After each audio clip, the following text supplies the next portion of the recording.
Bargar soon grew tired of crushing the newly built houses of the town underneath his giant-sized steel boots. Nor did he bother chasing after the screaming crowds of men, women, and children who fled before him. Mere helpless insects in his eyes, he contented himself with kicking over their homes with his feet, and occasionally lowering his feet on top of anyone who wasn't fast enough to escape and listening to their pitiful cries as they died. Still, this wasn't really a challenge, and he soon grew bored. He would have loved it if the men of the town had formed a militia and attempted to resist him. Then he would have enjoyed crushing them all to a pulp underneath his feet or smashing them with his fists.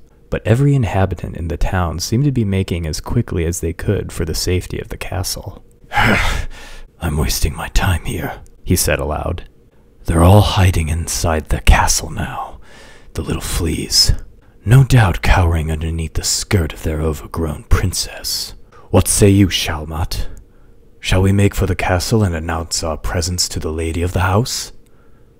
Shalmat!" He turned around but saw no sign of the wizard on the platform behind him. Nor was he seen on the ground below, where he would have undoubtedly lain had he fallen off the suit of armor. Bargar was confused. The old man had been standing by his side just a few moments ago, but he'd been so caught up in the fun of destroying the town that he hadn't noticed him disappear. He only looked around for another couple of seconds, though, before returning to his plan. "That old idiot must have given me the slip. Or maybe he ran away because things were getting a bit too exciting for him. Who cares? Let him do whatever he wants. I've got everything I need right here. Now, where is that oversized harlot? I can't wait to get my hands on her and show her what it feels like to be smacked around a bit. Or a lot." He laughed and put his hands on his hips, the armor still copying his movements exactly. Bargar felt quite comfortable being in control of this super weapon, and by now, he was confident as he could in handling Valerie, even if she decided to get a little feisty and fight back, which he had hoped she would do. He began to walk briskly in the direction of the castle, walking about 100 feet with each step. Unseen by the merciless bandit, Alban and his two companions had managed to sneak around behind the giant armor, keeping under cover behind what remained of the houses around them. Despite the widespread destruction of the buildings, Alban was relieved to see that almost everyone had managed to flee to safety. However, here and there he saw the bodies of those few who had been too late to escape. Men and women who had been trampled underneath the giant feet, some of them barely recognizable after being stepped on. He felt a cold rage fill up in him, and wanted nothing more than to get rid of this monstrous abomination, whatever it was. All he could tell from ground level was that the giant's whole body appeared to be nothing more than just the armor itself, with no flesh underneath, since he could see the sky behind its joints whenever it moved. But there was something up there where its head should have been, and he could hear a slight voice, seemingly speaking to itself and occasionally laughing maniacally. "I have to get up there, all the way up to the top of the giant," he told the two soldiers who were with him. "It would be a waste of time to try to attack the armor itself, and our arrows have no hope of striking the top accurately from ground level and hitting whatever is up there controlling that thing. So I'm gonna try and climb it. Don't try and follow me, Ansor. You two should continue searching through the town. There may still be some survivors who need your help, trapped beneath the ruins of their houses." "But, sir, you're alone, against that giant demon," Ansor stuttered. "Forgive me for disobeying, but wouldn't we stand a better chance against it if there were 3 of us instead of just 1? If there were 3 of us instead of just 1? No, I don't think so. I have no idea what we're dealing with here, but I believe I'll find out if I can reach whatever's up there. And I'll stand a better chance of succeeding if I go alone. The giant's more likely to see 3 men climbing up its side than 1, and if he does see us, then we'll be done for either way." Ansor sighed and looked conflicted, but after a moment's hesitation, he obeyed Alban's orders.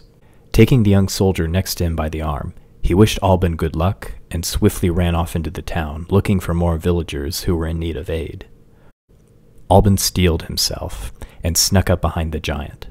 The sheer size of the monster was overwhelming.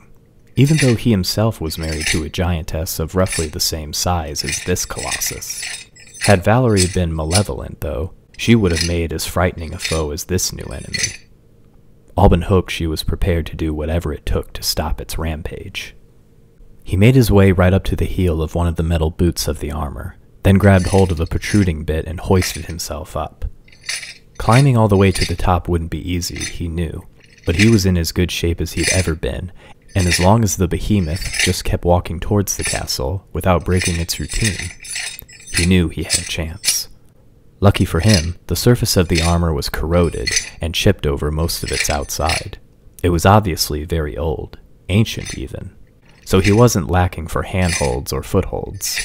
All he had to do was hold on, continue climbing, not look down, and not think of what might happen to him if he was discovered by whoever was in control of the armor. At long last, just as the giant was entering the outer courtyard of the castle, Alban reached its shoulder. He was completely exhausted by the effort it took to climb up here and was in no condition for fighting, which was a pity, he thought, once he saw what was happening up here. He now recognized who was controlling the giant armor. A man was standing between the armored shoulders, a normal-sized man, and whatever movements he made, the armor duplicated. Alban crouched low on top of his shoulder, still unobserved by the man, who was busy looking around for a way into the castle. After staring at the stranger for a couple of moments, he suddenly realized who it was, and he gasped in surprise. "No, it can't be. You're dead," he exclaimed, forgetting to remain quiet. "Bargar, how is this possible?" He suddenly abandoned caution and charged forward towards his old enemy, unsheathing his sword as he did so. Bargar didn't respond in similar fashion, however. He merely lifted his arm to his shoulder and mimed the action of picking something up. Then Alban saw how foolish he'd been. He'd hoped to attack the outlaw and quickly subdue him, but he hadn't reckoned with Bargar's ability to control the giant suit of armor, which could move a lot faster than he could. Just as he was about to reach his quarry, Alban found himself snatched up by an enormous steel gauntlet and left dangling high above the ground. Bargar looked at his captured foe with amusement, before in turn realizing who he was dealing with. Then he burst into laughter. "Can it be Prince Alban himself?" he cried out in glee. "Well, well, well. Looks like you've once again stumbled right into my clutches. I could so easily kill you right now, but that'll have to wait. With you in my possession, does that mean your little lady love will come charging for your rescue, just like last time?" "Valerie's not afraid of a lowlife like you, Bargar," Alban yelled back, hoping and praying that she was indeed on her way to do just that. "She defeated you easily once. She can do it again. She can do it again." "Oh, will she? Will she really? You wretched little shit. I really should have done away with you when I had you in my power the first time. But don't worry, once your girlfriend arrives, she can watch as I drop you to the ground and step on you, slowly, crushing you flat beneath my boot. Then it'll be her turn, and I won't be giving her a quick and easy death either. You'll be the only one who dies today, Bargar, you bastard," Alban yelled. "You'll be sorry you came back here." "Is that the best you can come up with?" Bargar laughed again. "Ah, but you're already too late, Your Highness. I've already begun reducing your little town to dust. After I take care of you and your inhuman whore, all of your people and your entire kingdom, pitiful as it is, will belong to me. I will found my new empire here, where the giants once stood, and I will be more powerful, more feared than they ever were. And Shalmat, wherever the hell that fool is, can have his bits and baubles from your cellar, and I will have everything else." "Aren't you ever going to stop talking?" a defiant voice announced in front of them.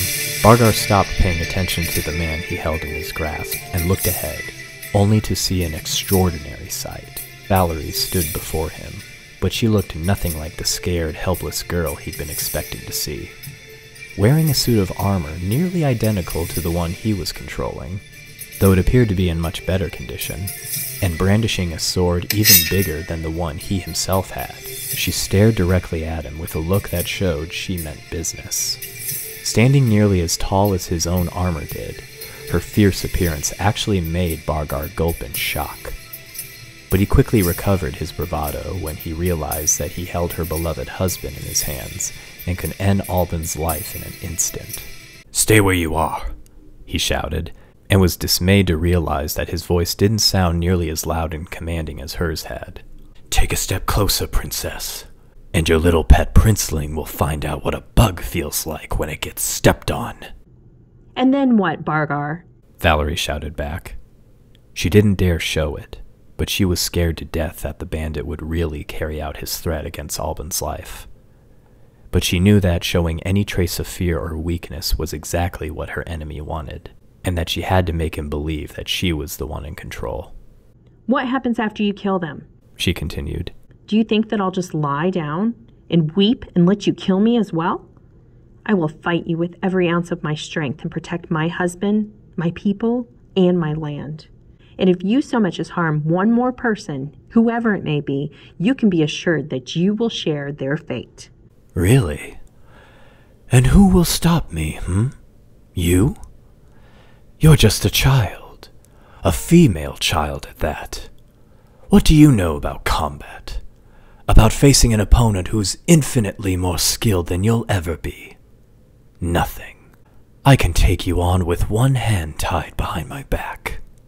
Then stop talking, you little creep, and do it. Fight me like the man you claim to be. And if I'm such a pushover, then surely you can take care of me first before you hurt anyone else. Bargar thought for a moment. But in the end, the thought of wanting to kill Valerie right here and right now was much too tempting. "All right, you big bitch," he snarled. "We'll do it your way. Your little pet can stay and watch as I make you scream in pain. Then I'll do him afterwards." He bent down and dropped his captive to the ground from a low height. But before Albin had a chance to flee for cover, the colossal boot of Bargar's armor came swinging towards him, striking him with full force. Valerie watched in horror as Albin was sent flying across the courtyard before hitting a stone wall and falling in a heap on the ground. He didn't get up, but just lay motionless where he fell.